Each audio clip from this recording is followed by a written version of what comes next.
Hello everybody. Welcome back. Happy spring. Spring has officially sprung. It feels so good. So rejuvenating, so wonderful. I'm ready for winter to be over. If you're new here, my name is Sarah, coming to you from Northeast Ohio, just east of Cleveland. And I've been coming to you weekly with some knitting updates, mostly knitting, we'll say making updates. And here I am again. I am so excited. I have a couple finished objects and then a few whips to go over. So it should be a pretty short little video here. First off, I want to acknowledge this, but I actually want to acknowledge this like yarn that needs cut. This is my Felix cardigan. I called it a finished object last week. I just had to get it blocked and get the buttons sewn on, which are now done, and it is complete and I am wearing it. I just threw it on for the video, so this is like kind of my first time in it, and it feels good. This yarn is really soft. It's Lion brand Heartland yarn. It's 100% acrylic. It's really nice though. It's soft. I'm hoping that it'll wear nicely. Felix cardigan, of course, has the infamous details of the increases here, and then these buttons are not going to be the forever buttons. I'd like to get some wooden buttons, but I just haven't made time to look for anything, and I had 6 buttons that are semi-similar in stash, so I just threw them on so that I could wear it and try it on. So let me stand up and we will show it. So I did purposely make the sleeves longer than it said, and then my cuffs are extra long as well, knowing that I wanted to fold them. And here we have it.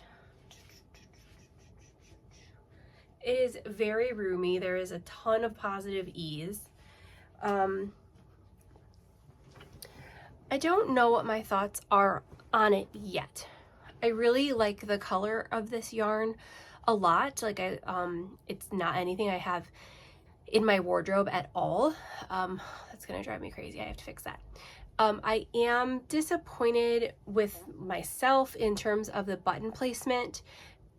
They're not quite evenly, like this one is off quite a bit. Then these other ones are really lined out well, but this top one's off a bit. So that's really, it is gonna drive me crazy, but I'm gonna still push through that annoyance on my end and wear it, because I did spend the time to make it.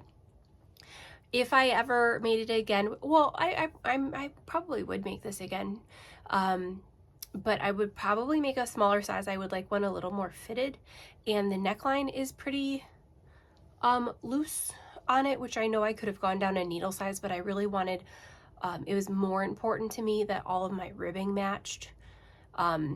So this is a little loose, but you know, we'll see how it gets styled and stuff down the line, but it's done, and I'm overall very happy with it for me.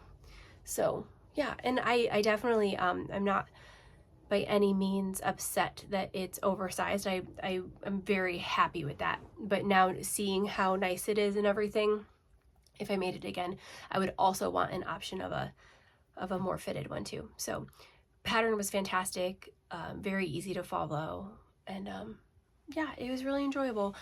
Purl rows don't bother me, so like knitting like a cardigan, you know, stocking it back and forth didn't bother me at all. I just have to be careful with my needle sizes, which I've talked about a whole bunch. So this is my first, I called it a finished object last week, but I'm gonna recall it a finished object this week because I'm real excited about it. My other finished object is the Simple Thing, which is a free pattern by, I'm gonna put it here because I always forget her name. No, I have it right here. I'm not gonna be rude and do that. Melina Brell. Free pattern by her, and I was using a Lion brand, no, I think it was a Red Heart brand actually, boutique yarn in the colorway Dragonfly, I think it was. When I last talked about this, I had run out of yarn, so I had to rip back. and start my decreases quite a bit sooner, and we are done.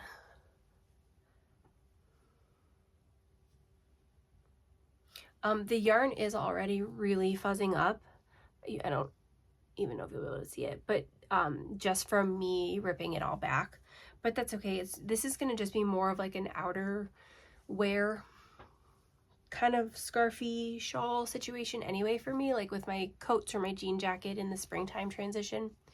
So I'm more than okay with the size of it. I think the size for me personally is great, and it's soft. It's not like, oh my gosh, this is so soft, but it's fine. It's not gonna bother me, or I don't think my skin's too sensitive either. So it's just gonna sit like that, and then it's just gonna be all cute with my jean jacket, right?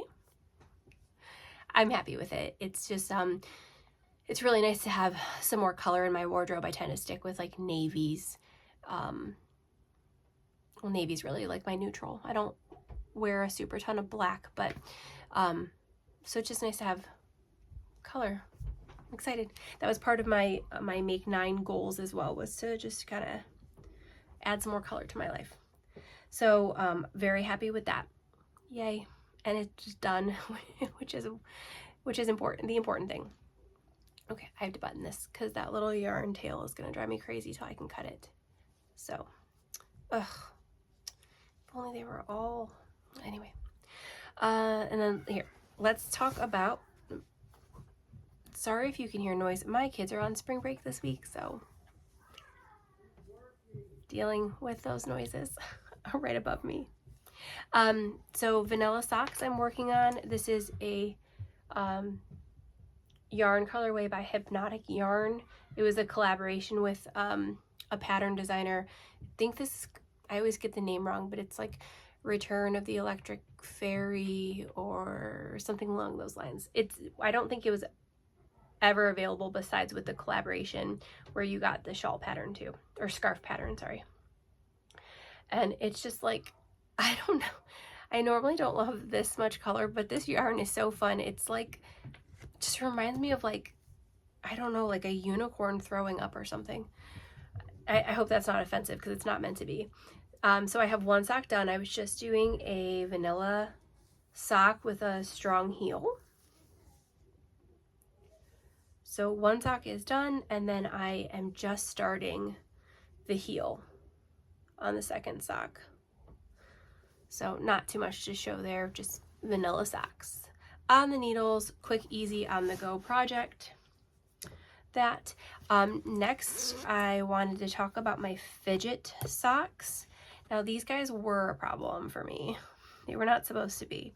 But this is a really great free pattern by Amy Stringer. Fidget socks. And I'm using the colorway Frankie in Felici yarn. So the reason that these were a problem is because I had started them on Magic Loop, doing them 2 at a time on separate needles.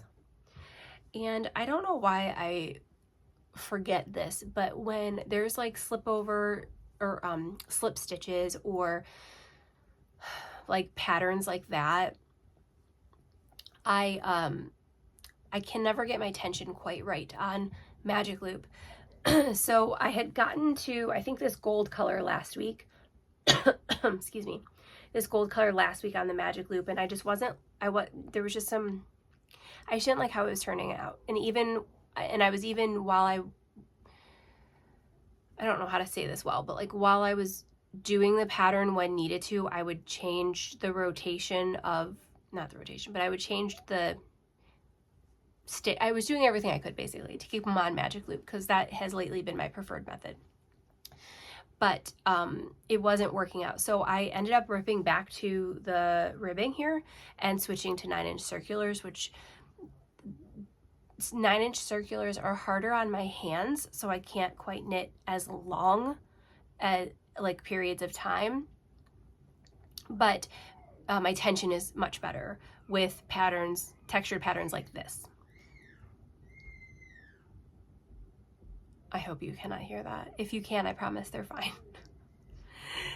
So going strong with these. I am almost ready, I think, to add in a heel. I think I'm gonna do maybe the blue and the green down here, and then add in a heel. I will probably just grab one of my solid color bases and do a heel flap gusset heel, and then change back to the striping, and then do that same contrast on the toes is probably most likely what I'll do.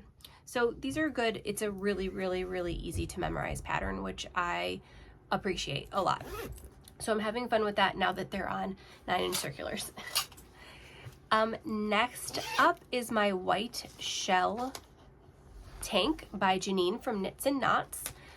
This I talked about last week. I had to rip out. I was doing the wrong size, first of all, and I also, my gauge was much tighter than the pattern called for, so the whole garment was off. So I did do a swatch and I restarted it, and I am making, I mean, I think very good progress. Let me get it untwisted here. And you know, I just love with crochet too, how like, if you make a mistake, it's just like not a big deal. You just like rip it back instead of having to tink back. It's just so much easier. Anyway, so this is what we have. So here is the back panel, and then joined here, and then working on the front panel, and then I am almost to the point of joining and just crocheting in the round. It's I love the texture so much, and again, this is a really, really easy repeat, obviously as long as you're paying attention to your increases. So it is meant to be, you know, a bit more high-necked. It's not meant to be open in the front, which is also what drew me to this pattern, because I can still wear it like to work. Like it'll still be work appropriate with a cardigan or something over it. So let's see here. How far am I? Woo! So there we go. So yeah, almost ready to join in the underarms. Yeah, oh, this looks good. I haven't seen it on me yet. I haven't tried it on yet. Yeah, I'm excited for this. And the yarn feels really, really nice too. It's the 24/7 Cotton DK by Lion Brand. And it's in the color Nightingale. And it's a really, really deep navy, because navy's my neutral. Yeah, this is great. I like it a lot. So that's that guy. And I am keeping track of, like I'm timing myself making this. Again, nothing is gonna come from that knowledge. I'm just curious. Oh my God, I totally forgot. I did time my the simple thing shawl, this guy. This took me approximately 13 hours, 45 minutes. So we'll just round up to say 14 hours. So I don't know. I don't know if that's good or bad. It's not anything, right? Because we all knit and make over the time period it takes us. So by no means is it me keeping track of this meant to be in comparison or to make me feel like I'm not doing something fast enough or anything like that. It's just purely curiosity. So yeah, so that took me about 14 hours, and then I'm keeping track of that guy. I am keeping track of my fidget socks too, which that number will be disappointing since I had to like tink back and kind of start over and all that, but whatever. Last and final whip, I got my, I don't even know what it's called. I should know what it's called. My monthly boot clay yarn year club thing from a homespun house. I got 3 months worth. So I got, let's see, what did I get here? Sorry, slight child need. So anyway, so I did get my homespun house the first 3 months from them. I don't know what I was trying to say, but so this is January, February, I think, and then March. And it's just a really simple throw pattern that Molly Platt put out. She's the owner of Homespun House. So I am working on that. I did size up a needle. Did I size up a needle size? I think I sized up, mostly just because it's what I had available. I don't really know where all my fixed needles are. Like, I normally have them hanging up on like a little hook over on a hook over here, and I don't know where they all are, and I've like frogged everything, so I don't know where anything is. But this is what we have so far. Not too much. It's just a garter stitch.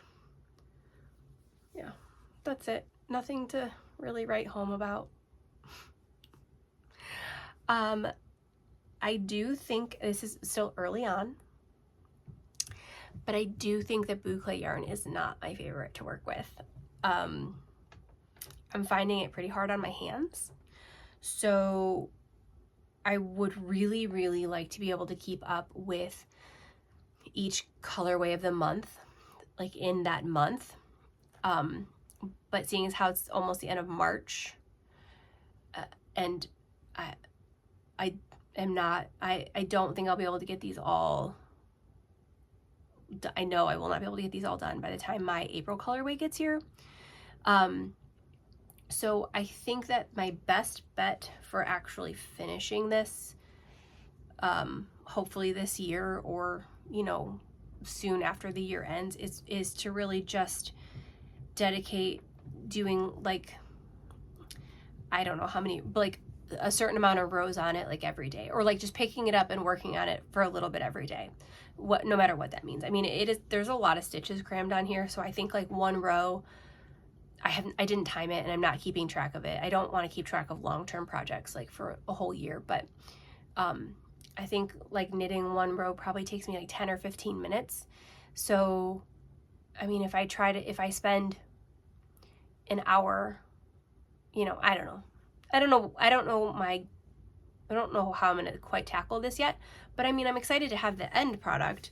I think my kids will really like it. So that's that. I started my blanket.